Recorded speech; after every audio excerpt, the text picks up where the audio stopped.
Before we start, a quick note. This is the Daily Sip, and we provide commentary and analysis based only on publicly available information. Nothing in this video is a statement of fact or proof of guilt. All individuals mentioned are presumed innocent unless determined otherwise by a court of law.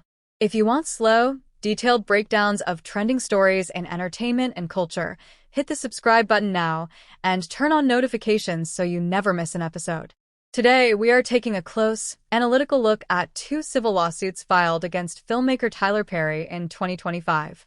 Two actors, Mario Rodriguez and Derek Dixon, allege sexual misconduct and workplace harassment, and the lawsuits have raised questions about professional boundaries, industry power dynamics, and how public discourse responds to serious allegations. In this video, we'll examine what is being alleged, the timelines described in the lawsuits, the legal framework, and how the public conversation has developed. To understand these lawsuits, we first need to look at the professional environment in which the alleged events occurred. Tyler Perry is a filmmaker, producer, and founder of Tyler Perry Studios. His productions include the Medea film franchise and television series, such as The Oval and Ruthless. These projects often involve long-term employment for actors, recurring roles, and direct access to key decision-makers. It is within this structure the lawsuits claim that certain interactions occurred. While this setup is not unusual in the entertainment industry, it frames how plaintiffs describe the events that allegedly took place. Mario Rodriguez, who appeared in Boo!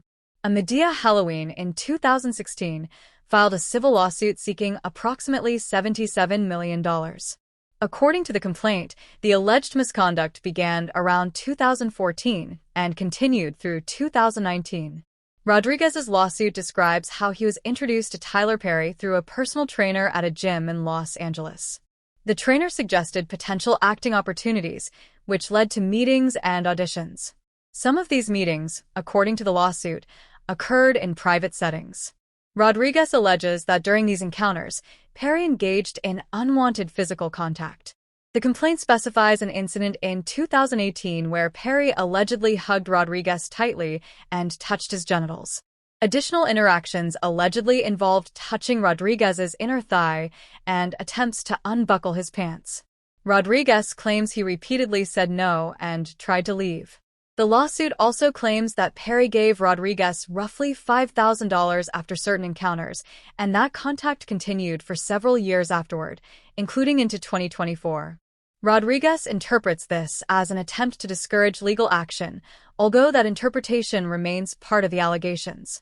The complaint names Lionsgate as well, alleging that the company failed to intervene. The legal claims include sexual assault, sexual battery, and intentional infliction of emotional distress. Perry's legal team has denied these allegations, stating the claims are unfounded. Now, let's examine the second lawsuit, filed by Derek Dixon.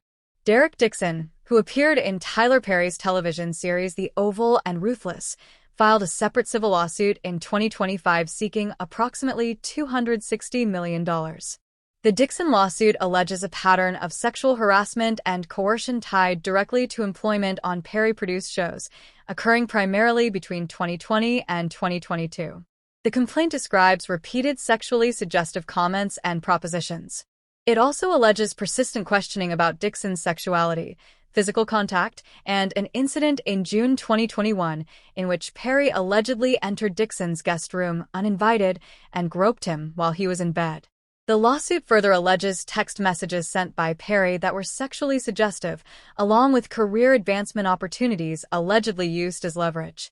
Dixon claims that when he resisted these advances, he faced professional retaliation, including a hostile work environment and adverse career consequences.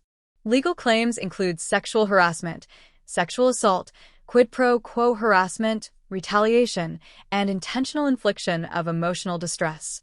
Perry's legal team has denied all allegations and described the claims as financially motivated. To better understand these claims, it's important to examine the timelines in both lawsuits. Both lawsuits describe alleged misconduct occurring over extended periods rather than single events. In Rodriguez's complaint, alleged incidents occurred between 2014 and 2019, with references to continued communication into 2024. In Dixon's complaint, Alleged misconduct occurred between 2020 and 2022, with specific events noted such as the June 2021 incident.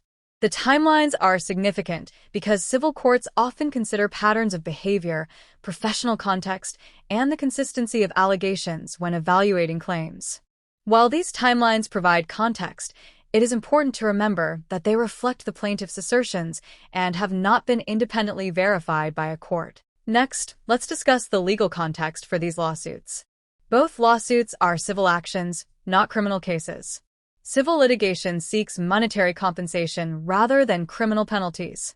The standard of proof in civil court is preponderance of evidence, meaning the claim must be shown to be more likely true than not.